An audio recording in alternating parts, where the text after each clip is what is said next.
سلام امنا لهم مدمنا كابير ترازع جزينات سمع لنا تبالي زباوي قدياتن معبلاتاتن كمون تاك ارنا افريكان كايح بحرم تتكولا زتا كايدوم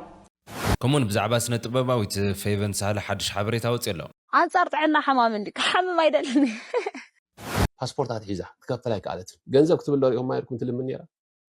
እዚያ ምን ካለቱን حدش حبريታታት ይዘልኩም ቀሪበ ለኹ ሳዕ ሞዳታት ቪዲዮ ዝሓብርኩም ጽንሑ ኩላና ላይክም ጋርን ጀምሮ ንቀጽል እሺ ፍታታታትልቲ ቀደማ ቪዲዮና ካፍቶም መዝማሕረም ዳ ካፍቶም መዛራርብ ዘለው ሓደ ማልቲ እስኪ ኣብዚ ሰዓት ብዛዕባ ትግራይን ኤርትራን ኣብ ዝነበረ ኩነታት ሓደ ወግዕ ዝገብር ሓውናኒ እስኪ ቀጽልና ንስማዕዮ ተፈጠረት ናይ ኩናት ኢትዮ ኤርትራ ምስተልዓለ ተጋሩ ካብ ኤርትራ ዝተፋነውሉ መንገዲ ልክዕ ኣይነበረን ተዳፊዖም እዮም ብዙሕ ንብረቶም እውን ተራሲዩ ብሰራዊት ኤርትራውን በደላት በፂሕዎም ይዝሉ ነጥብታት ይለዓሉ እዮም እስኻ ኣብቲ ኩነታት ንሱ ከም መምፃእኻ መጠን ከመይ ነይሩ ኩነታት ታይ ምስለካ ኣብ ሕማቅ ግዜ እኮ ሕማቅ ክገጥመካ ትኽክል እዩ እሱ ኸ ተረዲካ ግድና ብኤርትራ ወላ ኣብትና ይኮነን ኣብ ኩሉ ክገጥም እዩ ኣብ ሕማቅ ኣሎ ግን እሱ ይገደፍ የድብሉ ኸ ንሕዚ እትዮም ሕማቃት ኮይኖም እዚኦም ሕማቃት ኮይኖም ናብ ምንታይ ኢና ንመፅእ ዘለና ሕዚ ተረዲካ ናብቲ ሰላም ኢና ንመፅእ ኣብቲ ዝነበርክዎ ሰዓት ኣብ ሰፈርና ኣብታ ዝዓበኹላ ምንም ዓይነት ትግራዋይ ከነ ወላ ወለደይ ተጋሩ ኮይኖም ምንም ዓይነት ድገለፈና ነገር የለን ንባዕልና ካልኦት ተነኽኦም ክኾኑ ይኽእሉ ከከም ኩነታት እዩ ከከም ኣብሉ ገለገለ እውን እኮ ብባዕሎም ዝንክኡ ኣለዉ ብሓፈሻዊ እንተኮይኑ ኣነ ብታ ዝዓበኹላ ተነኽየ ኣይፈልጥን ከም ወለደይ እያ ትሒዝካ تزعبه كله نايف غرب وتاي أنا حما نجر في الطريق كالنديو قال له يحلف يلوب كلا يا خمس خوين وكلا يا خمس خوين ده يبان تمنجسري ولا تهزب دي خطوة لكن أبتسعت دبلغ لغي دبلغ لغ أصل زخونة بدي لنا خطبة لا يدخل تجيزيز بدل مبر سبك بدل لا يخل بوخين يردني براب زبا غزاب تازعبه كل أنا وعلي ولا خب ولدي أتحسك منهم عينة زجت من النجار له أتصاري بعلي نداو قرش خمال سيخفل لنا أنا بتاع تمهراي له 4 قرش قلنا على تشلاك زعم خفيلة كتا أفهرينا بعدي مالتي أنت خالوت بصورات قلنا دموع صوات نيرم لك قمتنا أدي سابا نبتي استجبرت تقابل لهم دعنبر تبي لهم يكون يسمع منه عليه مالتي صبو نيش كون كا خمتيخا مالت منسي لنا هزو منسي كون كا خمتيخا سو منسي مستمخانكا بزح من قلتاعات زقدمهم كما خمناسي كم زلو بستفرالو منقدتات يقلص يسخا كن صبو كم دنبران سو كبد لايك الانجليزي يزبدل زبل رزين حسابون تلعل لها كميل كخا ولدخا تفريخا مالت ولدخا وتوريفهم صحاب زمصيخا كميل تمثل لاي هو انا كاب ولدي استفل كل ساعات ابتا بيت مرت زمهراز نوركو ساعات مالت حزنا بكالت كاين بريلمبر ابتا بيت مرت زمهار لالعت تقراواي مهاني فليته احفر نيره استوصلوا سبعة متيم يقولون النيرو مانا تاي مالتي منا عديدو توسني بتلاي قلولوات قفا ودقفا سلوزلو تقراواي تراي يكون ندقففا ولا إرتراون يتقفف ولا إرتراون يتقفف أبتقفا نقول لها حدين حدد بهالنقر إلا تمسيخات تبيلكا نقول لها أزغى حق من قصنا يتعبيني من قصتي ختقزاخا قديتا خاي أتي منقسي زوجو منقسي إرترا زوجو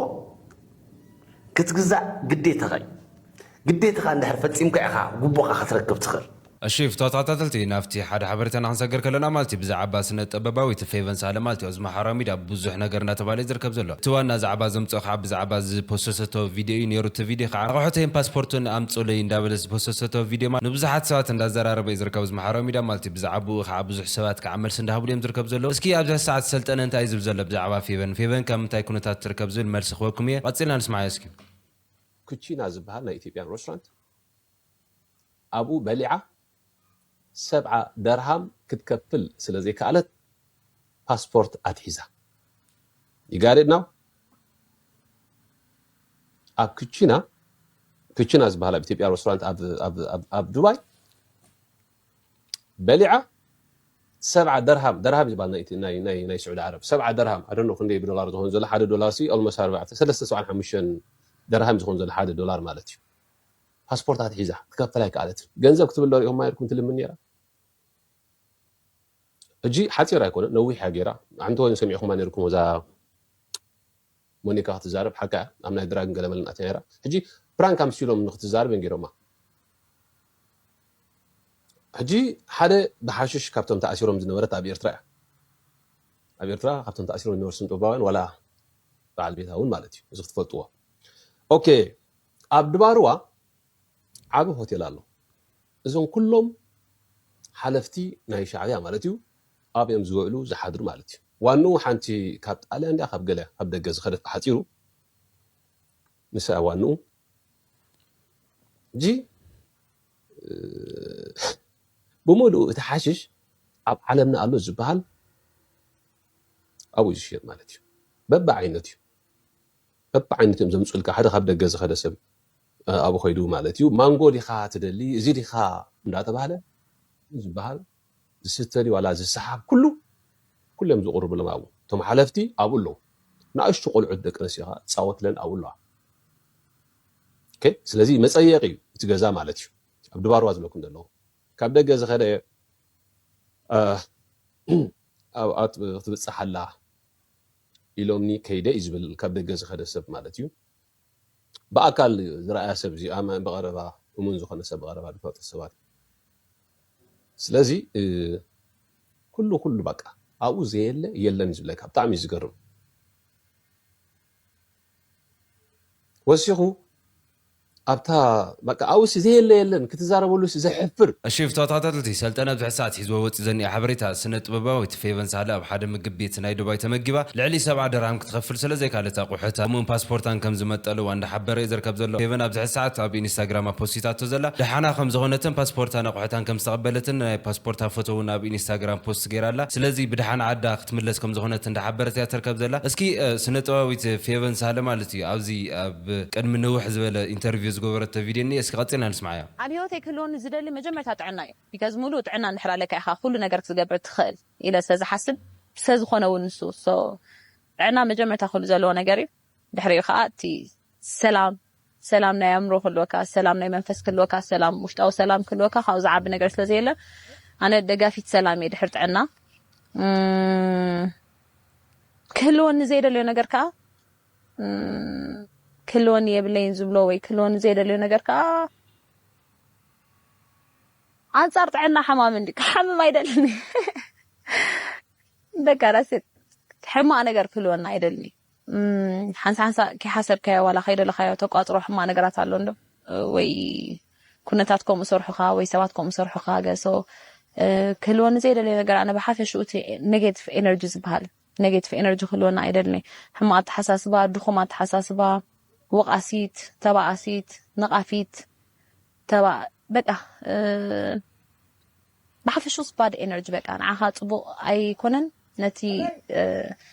مسخازلو سب ويابكا بخازلو سبون طبو ነገር ስለዚህ ኮነ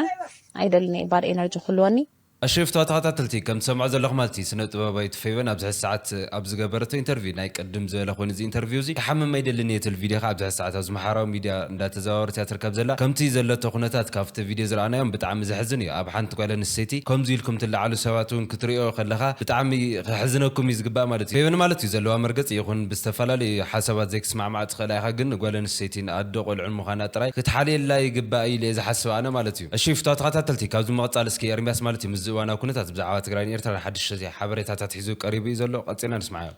ዲያቆን ዳንኤል ክብረት ይባል ባህረ ነጋሽ የነበረው ጣሊያን ገዛው ኤርትራ ሚል ስያሜ የሰጠው ኣብዚ እዋን እዚ ብዛዕባ ዓሰብ ብዛዕባ ባህር ኤርትራ ይዛረባሉ እዚ ሰብ እዚ ንተጋሩ ካብ ታሪክ ካብ ሕልና ደቅ ሰባት ክንሓኮም ኣለና ብምባል ስለዚህ ተዛረበ መንግስት አሜሪካ በተአብ አዲስ አበባ ዘለው ኤምባሲ ገሩ ንዑ ጥራይ ነቲ ዝተዛረብካዮ ዘረባ ጌጋ እዩ ዝብል መልስ መሊሱሉ ነይሩ እዩ። በኋላ እነሱን የመሰለ ሰው እንዳይፈጠር መደረግ አለበት። በምንም መልኩ እንደምታውቁት ሰይጣን ከወደቀ በኋላ ሰይጣን የሚመስል ሌላ አልተፈጠረም። ከሰይጣን የመጨረሻው ነው ነው። ይሄን ሊደግም ሀገር ሲቀየር ካረግ ኢትዮጵያን እንገር የማምጣት ባህረ ነጋሽ የነበረው ጣሊያን ገዛው፣ ኤርትራ ሚል ስያሜ የሰጠው ይኸው አሁን በሰላም እንኳን አብሮ መኖር አልቻለም፣ እንኳንስ ሌላ ለመሆን። ለምን መጀመሪያውንም ሲፈበረክ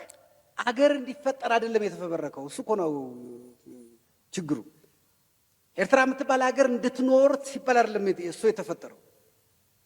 ኢትዮጵያ የባህር በር እንዳታገኝ ነው የተፈጠረው። ስለዚህ ኢትዮጵያ የባህር በር ስታገኝ ኤርትራ የሆነችበት ምክንያት ይፈርሳል። መነሻ አመክንዮ መነሻው ኤርትራ እንድትሆን ያደረጋት ሌሎቹም የተቀበሉት ኢትዮጵያ የባህር በር እንዳታገኝ እምባር ከም ሰምዓናዮ ዲያቆን ዳንኤል ክብረት ንተጋሩ ከመይ ዝኣመሰለ ጭካነ ጨኪኑ ከምቲ አውስትራሊያ ነቶም ታዝሜኒያ ዝበሃሉ ዓሌት ከም ዘጥፍኡዎም ከነጥፍኦም ኣለና ኢሉ ዝዛረብ ዝነበረ ሰብ እዩ። ስለዚ ኣብዚ እዋን እዚ ከዓ ኤርትራ ትበሃል ሃገር ክትስራሕ ዝተደለየ ኢትዮጵያ ካብ ኣፍ ደገ ባሕሪ ክትርሕቕ ስለ ዝተገብረ እዩ። ኢትዮጵያ ኣፍ ደገ ባሕሪ እንድሕር ረኺባ ኢትዮጵያ ኤርትራ ትበሃል ሃገር ንክትህሉ ኣይተፈቅድን እያ ዝብል ዘረባ እዩ ዝዛረብ ዘሎ። ቃልስና ከመይ ክኸውን ከም ዘለዎ ፍሉጥ ነገር እዩ። ብዝኾነ አብይ አሕመድ ናብ ትግራይ ይኹን ናብ ኤርትራ እንተደኣ ኩናት ወሊዑ ምስ አብይ አሕመድ ኮይኖም ናብ ትግራይ ዝወፈሩ ናይ አብይ አሕመድ አምሓሮ ከም ዘለው ክንስሕቶ የብልናን ክብለኩም ደሊ። ምክንያቱም ኣብዚ እዋን እዚ ጽምዶ ተፈጢሩ ካብ ዝበሃል ንድሓር እኳ እዞም ክልተ ተጋሩ ወይ ከዓ ሁለቱ ትግሬዎች መጡ እናበሉ ከዛረቡ ጀሚሮም አለው። ጭራ ነብሪ አይተሓዝ እንተ ሒዝካ ከአይትፈኑድ ዝበሃል እግደፍ ኣብዘይ ኩናቱ ኣብዘይ ቦትኡ ኣትዩ ናብ ኢትዮጵያ ተንኪፉሎ ትግራይ ሃገር ክትከውን ኣለዋ። ኤርትራ ቀጻልነታ ውሑስ ንኽኸውን እንተ ደኣ ተደልዩ ሰሰናዩ ሽፍቶ ተኸታተልቲ ካብዚ መቕጻል ማለት ናፍቲ ዋና ሓበሬታና ክንሰገር ከለና ኣብዚ ሰዓት ኤርትራ ካብቶም መዘራረብቲ ዘለዉ ማሕበራዊ ሚድያ ሓንቲ ኮይና እትርከብ ዘላ ማለት ምክንያቱ ድማ ፕሬዚዳንት ኢሳያስ አፈወርቂ ናብ ዝተፈላለዩ ሃገራት ይገይሽ ከም ዘሎ ዝፍለጥ ኮይኑ ኣብዚ ሰዓት እውን ዲፕሎማሲ ናይ ኤርትራ ኣዘራራቢ ኮይኑ ዝርከብ ዘሎ ብጣዕሚ እንዳሰፍሐ እዩ ዝርከብ ዘሎ። በተለይ ድማ ዘን ኣውሮፓ ሃገራት ምስ ኤርትራ ክሰርሓ ክብላ ዝተፈላለዩ ልኡኽቶ እንዳለኣኻየን ዝርከብ ዘላ ናብ ውሽጢ ኤርትራ ኣብዚ ሰዓት ከዓ ዝተፈላለዩ ናይ መንግስቲ ሽወደን ልኡኻት ናብ ኤርትራ ከም ዝኣተው እዩ ዝሕበር ዘሎ። ናብ በዘዝራቱ ክንሰግር ሚኒስተር ጉዳያት ወፃኢ ኣቶ ዑስማን ሳልሕ ሎሚ 17 ታሕሳስ ኣብ ሰዓታት ድሕሪ ቀትሪ ሚኒስተር ጉዳያት ወፃኢ ሽወደን ሚስ ማርያም ማልመር ተነርገድ ኣብ ቤት ጽሕፈቱ ተቐቢሉ ኣዘራሪቡ። ሚኒስተር ዑስማንን ሚኒስተር ማርያን ኣብ ዝምድና ኤርትራን ሽወደንን ዞባዊ ጉዳያትን ምዕባለታትን ከምኡውን ፀጥታ ቀርኒ ኣፍሪቃን ቀይሕ ባሕርን ዘተኮረ ዘተ ኣካይዶም። እዚ ከም ድል እንከሎ ሚኒስተር ዕዮን ማሕበራዊ ድሕነትን ወይዘሮ ልኡል ገብረኣብ ምስ ሚኒስተር ማርያም ማልመር ኣብ ዝገበረቶ ርክብ ማሕበራዊ ፍትሒ ንምንጋስ መንግስቲ ኤርትራ ብዛዕባ ዝሰላስለ ዘሎ መደባትን ውፅኢቱን መብርሂ ሂባ። ሚኒስተር ጉዳያት ወፃኢ ሽወደን ሚስ ማርያም ማልመር ኣብ ኤርትራ ናይ 2 መዓልታት ናይ ስራሕ ምብፃሕ ንምፍፃም ሎሚ ኣብ ሰዓታት ቀትርያ ኣስመራ ኣትያ። ኣብ ሚኒስተር ጉዳያት ወፃኢ ዋና ዳይሬክተር ጠረጴዛታት ኣምባሳደር ስቴፋኖስ ሃብተ ማርያም ድማ ኣብ ኣህጉራዊ ማዕርፎ ነፈርቲ ኣስመራ ተረኺቡ ተቐቢልዋ። ሽፍቶ ተኸታተልቲ ከም ሰምዑ ዘለኹም ማለት ኣብዚ ሰዓት ናብ ኤርትራ ሓንቲ ሚኒስተር ናይ እንግሊዝ ዝኾነት ከም ዝኣተወቲ እንዳተሓበረ ዝርከብ ዘሎ። ኤርትራ ኣብዚ ሰዓት ዝተፈላለዩ ዲፕሎማሲ እንዳፈጠረት እያ ትርከብ ዘላ። ኣሽመረቅ ዓበይት ናይ ሎም ዝነበሩ ሓበሬታታት እዚኦም ካልኦት ነይሮም። ኣብ ቀጻሊ ብሓድሽ ሓበሬታ ክሳዕ ንረኸብ ቅድሚ ቪድዮ ዝመፅኹም ኩለኹም ላይክ ምግባር ከይትርስዑ ሰሰናዩ ፀፅቦ ይስምዐና።